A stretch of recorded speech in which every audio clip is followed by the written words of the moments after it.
So hello guys, চলে এসেছি আমরা নতুন একটা ভিডিও নিয়ে। তো তোমাদের এক্সাম খুব সামনাসামনি চলে এসেছে, তাই তো? এটা নিয়ে খুব চিন্তাতে রয়েছে যে দাদা এক্সাম চলে এসছে, তেমনভাবে প্রিপারেশান নেই, কী করা যায়।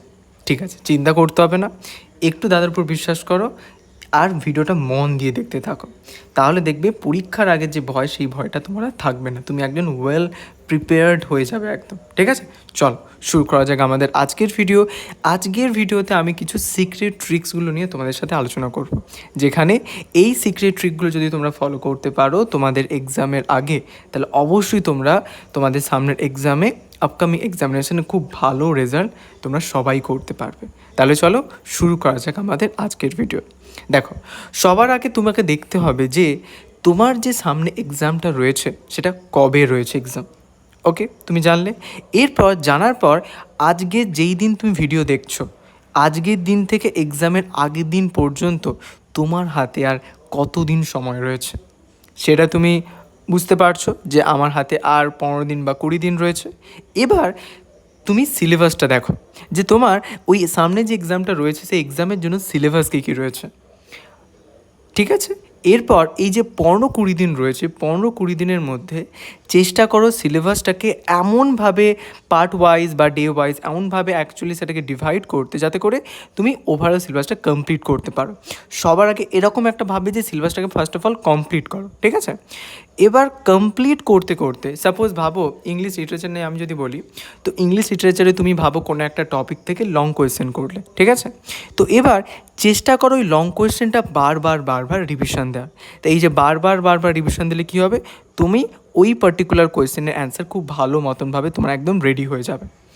আর এই যে ভাবো এই রিভিশন দিচ্ছ, এই যে শুধুমাত্র পড়ছো, পড়লে কিন্তু হবে না, আমাদের কিন্তু লেখার প্র্যাকটিসও করতে হবে।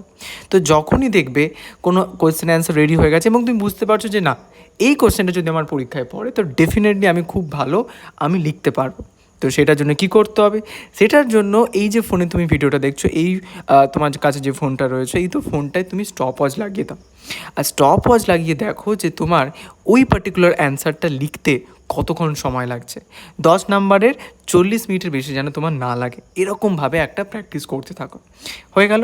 এরপরে দেখবে একটু কমানোর চেষ্টা করবে যে কোথায় কোথায় তোমার ভুল যাচ্ছে, এবং ওই যে তুমি যে লিখেছো না, ওই খাতাটা নিজেই দেখার চেষ্টা করবে।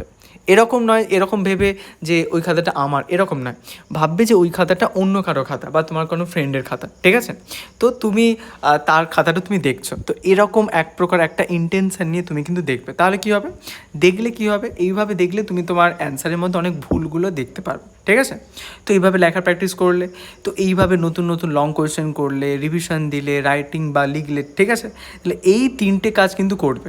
তাহলে ফার্স্ট রিডিং, তারপর রিভিশন, তারপর রাইটিং। এই 3টে কাজ যদি প্রত্যেক দিন তুমি কন্টিনিউয়াসলিভাবে 15 বা 20 ডেজ পর্যন্ত তুমি যদি করতে পারো তোমার এক্সামের আগের দিন পর্যন্ত, তাহলে ডেফিনেটলি দেখবে তোমার এক্সাম খুব ভালো হবে। এখনও হাতে সময় আছে, একদম হার মানো না, আমার বিশ্বাস রয়েছে তোমার উপর যে তুমি অবশ্যই পারবে। এতগুলো পরীক্ষা তো তুমি দিয়ে এসছো, আমি জানি এই পরীক্ষা তো তুমি ডেফিনেটলি খুব ভালো রেজাল্ট করবে। তার জন্য শুধু একটা জিনিস আমার দরকার, তোমার মধ্যে বিশ্বাস। এই বিশ্বাসটা যদি তোমার মধ্যে চলে আসে না, তাহলে যে তোমাকে কেউ হারাতেই পারবে না, এরকম এক প্রকার একটা মেন্টালিটি নিয়ে তুমি চলো শুরু করো।